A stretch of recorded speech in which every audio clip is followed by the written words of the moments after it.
Ok, bonjour, Fouda, bonjour à tout le monde. Merci en tout cas de cette occasion offerte à PES pour partager les expériences, en tout cas réussies sur le terrain. Alors, je ne sais pas si on me reçoit, c'est mieux de signaler si c'est bon. Est-ce qu'on me reçoit? Parfaitement. Oui, oui. Merci. D'accord. APES, par ma voix, tenait à vous dire grand merci, en tout cas, pour son implication, en tout cas, pour participer à l'Assemblée générale que vous organisez. Alors, pour le dire, le temps est très court pour, en tout cas, partager ces initiatives que nous avons développées sur le terrain. Alors, très rapidement, nous commençons par ce message. Pour nous, dans notre zone au Sahel, on n'approche plus, en tout cas, on ne pose plus les agriculteurs et les éleveurs pour dire que c'est notre manière de les réconcilier autour du patrimoine commun qui est la gestion des ressources naturelles. Donc, après ça, peut-être on peut passer au slide suivant. Bon, on fera l'économie du plan. Je pense que vous avez déjà suffisamment évoqué les initiatives à partager.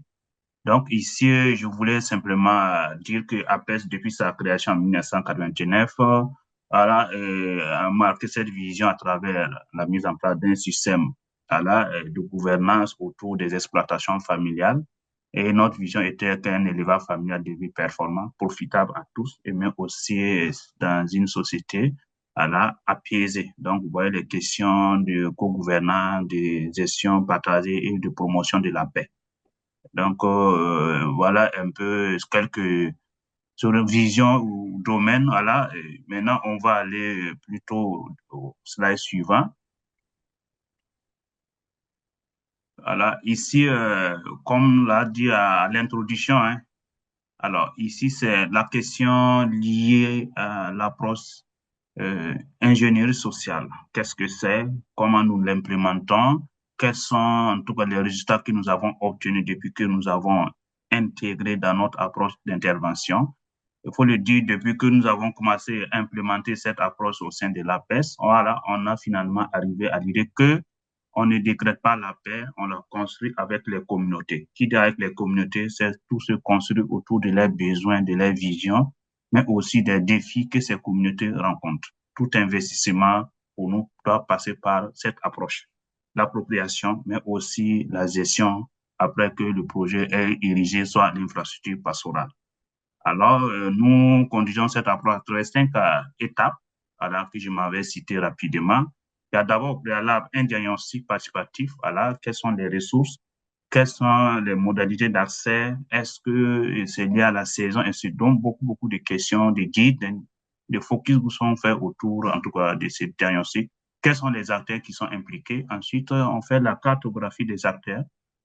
On a dit légitimes, mais il y a aussi ceux qui, on peut les appeler, qui s'introduisent. Hein, voilà, on a des zones pastorales, on a des orpailleurs qui sont installés illégalement. Donc, ce qui vraiment, donc il y a ces acteurs-là qu'on on identifie ensemble. Voilà, d'abord les coutumiers. Vous voyez que la question foncière au Burkina Faso. Voilà, on a les coutumiers, les légitimités locales. Il y a les jeunes et les femmes aussi, les scènes techniques. Qu'est-ce que chacun fait autour, en tout cas, de cette ressource naturelle. Et ensuite, c'est les questions de négociation. Dès qu'on négocie, qu'est-ce qu'on peut faire ensemble pour sécuriser un espace? Est-ce que si c'est la transhumance, alors quel type de calendrier, quelle période on peut autoriser des gens à rentrer et sortir pour dire des transhumants? Voilà, quelles sont les modalités d'accès? Ça, c'est un point d'eau. Tout ça, c'est défini ensemble avec les communautés. Voilà, il y a la question pour aller plus loin en impliquant la formalisation, c'est que, voilà, on a des cahiers de charges qui sont élaborés, des plans communaux, mais aussi des arrêtés en impliquant l'autorité communale ou bien régionale, voilà, pour formaliser ça et l'intégrer, le dispositif dans le plan communal au Burkina Faso, voilà, dans le plan communal de développement. Voilà, pour dire dans telle localité, voilà ce qu'on a comme potentiel, comme espace, voilà, en lien avec la production pastorale. Il y a le suivi, voilà, pour que on a pris des dispositions, mais il faut mettre en place un dispositif de suivi et ça se fait toujours avec un comité de gestion composé d'agriculteurs, d'éleveurs, mais aussi des jeunes et des femmes qui sont intégrés. Donc, pour quelques exemples, hein, pas mal, voilà, grâce à cette approche-là, dans la zone, dans la commune de Thun, on a pu quand même sécuriser 19 300 hectares. Voilà, pour dire commune de Thun fait frontière avec le Mali, pour dire les transhumants du Mali et des autres communes là exploitent vraiment cette ressource. Donc, pour dire que c'est un espace où les agriculteurs, les éleveurs, les agro-pasteurs ont concédé une partie de leur, en tout cas, espace de production ou bien encore les parcelles pour constituer ces 19 000 hectares. Ils ont vu l'intérêt de créer une zone pour eux, afin de sécuriser, mais aussi de limiter les conflits quand surtout la saison de pluie s'installe. Voilà, il y a ces dégâts dans les champs, voilà, ou d'autres parts. Voilà. Il y a aussi la charte foncière qu'on va aborder. Ça aussi, c'est un résultat. Grâce à ce processus, nous avons pu appuyer un village à avoir une charte foncière locale. Et il y a le projet régional d'appui au pastoralisme. Voilà. Et lors de la deuxième phase, grâce à cette expertise, après, ça a accompagné, en tout cas, le projet a négocié plus de 60 sites composés de boulis, de fourrages, mais aussi surtout les couloirs de passage, nous on appelle des pistes de transport par moment. Voilà. Donc, quelques exemples ici. Maintenant, le slide suivant, si vous me permettez. Voilà, ici, c'est l'achat foncier dont j'avais abordé. Voilà, l'achat foncier, comme on le dit. Voilà, c'est un dispositif local, voilà, qui définit les règles d'accès à une ressource, voilà, soit pastorale ou agricole. Là. Ici, il faut le dire pour le cas spécifique du village de Boudadjougou, c'est un village de la commune de Banfora, voilà, qui est situé à l'ouest du Burkina Faso. Donc, grâce aux récurrentes euh, tensions, conflits constatés par les villageois, ils ont en tout cas décidé de voir quel est le dispositif à mettre en place pour quand même sécuriser. Il faut le dire que pour ces chartes foncières-là, il y a les pistes d'accès au point d'eau. Il faut le dire, il y a une piste internationale de transhumance qui rejoint la Côte d'Ivoire. Donc, ça passe aussi par ce village. Dites-vous, à des moments donnés, il y a des conflits. Voilà, donc, ils ont ensemble défini, voilà, avec l'appui de la PES, voilà, qu'est-ce que nous pouvons faire pour limiter ces conflits récurrents. Voilà, donc, grâce à l'appui de la PES et du GRET et l'Union européenne à travers le projet Going, voilà, nous avons pu arriver à les accompagner, à mettre en place, en tout cas, créer cette charte foncière qui a été même signée par décret délibération de la mairie de la commune de Banfora. Voilà, donc les références sont en bas pour quand même sécuriser cet espace. Voilà. Et ici, il y a des témoignages des gens qui ont été à la cheville ouvrière pour le faire. Voilà. Mais il faut le dire que c'est un long processus. Voilà. Vous voyez que nous avons commencé en juin 2018. Ce n'est qu'en février 2020 que nous avons pu avoir les documents signés par l'autorité voilà, au niveau de la commune de Banfora. Donc, peut-être dans d'autres communes, ça peut aller vite, voilà, mais pour le cas spécifique. Mais actuellement, c'est un outil de gouvernance quand même qui renforce la cohésion sociale, la gestion des ressources naturelles, mais aussi la promotion de la paix dans cette zone. Donc, actuellement, voilà, les conflits ont diminué. Voilà, et ce qui renforce aussi, en tout cas, une paix durable. Voilà un peu ce qui concerne cette initiative. Alors, je veux aussi partager l'initiative portant sur la mise en place des plans communaux de gestion des ressources naturelles. Ça aussi, c'est une de nos initiatives que nous avons développées.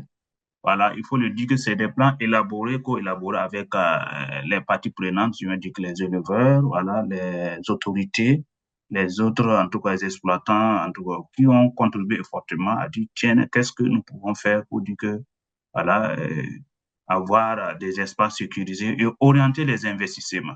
Donc, nous avons conduit une étude qui a permis de, de donner à chacune des trois communes pour dire que Doris et Tengue Falangoto font partie c'est dans la région du Sahel, mais de la province du Sénou au Burkina Faso. Cette province aussi fait frontière avec le Niger. Alors, il faut le dire qu'à travers cette approche, nous avons pu quand même permettre d'identifier les points d'eau, soit à réhabiliter, alors les pistes de transhumance qu'il faut baliser ou bien à réhabiliter, les zones de culture fourragère en commun pour quand même renforcer l'accès aux ressources pastorales. Il y a aussi renforcer les cadres de concertation. Voilà, ici j'ai mis CCVS, c'est voilà, comité de conciliation foncière villageoise. Pour dire, c'est des organes existants au niveau local voilà, qui jouent un rôle déterminant dans, en tout cas, dans la gestion sécurisée des ressources naturelles. Et actuellement, avec cette étude, nous avons pu quand même estimer voilà, un budget autour de 714 900 euros pour quand même appuyer chacun des plans communaux qui intègrent, si vous voulez, les plans communaux de développement de chacune de ces communes. Voilà, les limites actuelles, vous le savez bien, l'insécurité a un peu ralenti, voilà, la dynamique, la cadence depuis 2020. Voilà, pour dire à certaines de ces zones identifiées qui sont difficilement accès pour ces éleveurs.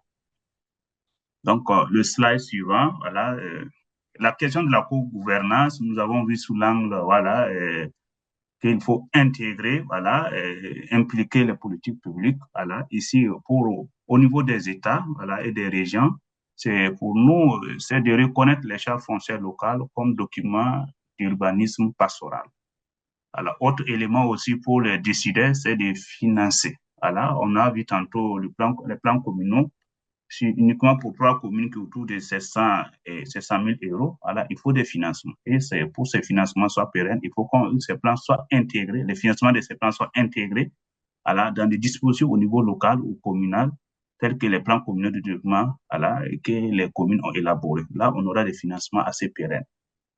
Mais aussi adapter la fiscalité locale pour récompenser la gestion de ces gestion concertée. Il faut le dire qu'on a mis en place des comités de gestion, voilà, composés, voilà, et qui travaillent pour sécuriser, pour renforcer, mais pour orienter l'accès en respectant bien entendu les cahiers déjà élaborés. Alors, il y a des taxes d'accès, et, voilà, et c'est étudié, défini, voilà, adapté aux réalités, voilà, si c'est un bovin, si c'est un ovin ou encore d'autres types d'exploitation. Tout ça, c'est défini au regard des réalités. Maintenant aussi, la co-gouvernance, nous sommes allés au niveau des réseaux, voilà, inter-réseaux, exemple, voilà, la recherche aussi, certaines ONG, c'est de capitaliser les bonnes pratiques, voilà, et voir dans quelle mesure on peut les reproduire ailleurs. L'ingénierie sociale que nous avons quand même, pour dire actuellement, tout ce que nous voulons investir, nous passons par cette étape avant d'intervenir. Former des médiateurs locaux, voilà, ça c'est très important, voilà, mais aussi faire des plaidoyers, voilà, pour les plans communaux sont intégrés aussi au niveau transfrontalier. Nous avons pris l'exemple de la zone Escabo, Sikasso, Korogo, Bobo, Djilasso, qui fait frontière en tout cas, ils ont continué entre la Côte d'Ivoire, le Burkina et le Mali.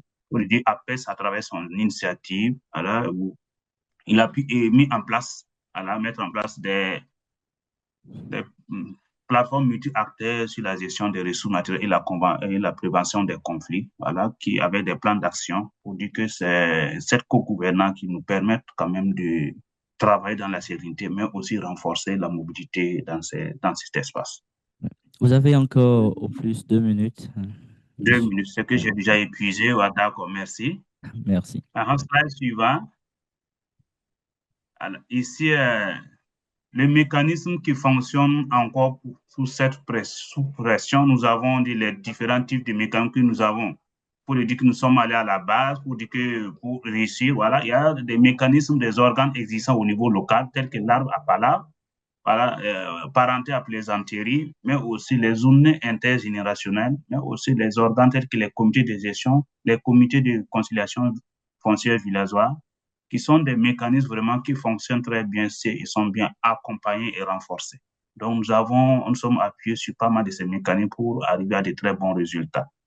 Mais très souvent, voilà, on se dit ce qui se font parfois, il faut le signaler, voilà, le dispositif trop descendant. C'est-à-dire que les projets sans ancrage local, voilà, réaliser, avoir des résultats est parti, on ne parle pas d'impact. L'absence aussi de reconnaissance légale des charges. Donc, parfois, on demande aux autorités de nous accompagner. Voilà, on peut avoir les documents au niveau local, mais tant que ce n'est pas intégré au niveau national ou bien régional, ce n'est pas toujours évident. Donc, pour dire, c'est un peu cela. Enfin, pour terminer, voilà. Ici, nous avons 3 messages clés, voilà, que nous avons pu formuler. L'ingénierie sociale transforme les tensions en règles de gestion partagée. Voilà, c'est connu. Les chartes foncières locales, mais aussi les plans communaux sont des outils opérationnels, voilà, et sur le terrain. La question de la gouvernance des ressources naturelles est une condition de survie des systèmes agro-pastoraux. Pour dire, aidons ensemble ces communautés à formaliser ce qu'elles savent déjà faire, mais aussi à reconnaître ces accords par les politiques publiques. Donc, voilà un peu résumé, voilà ce que j'avais à partager avec vous. Merci à vous. Merci.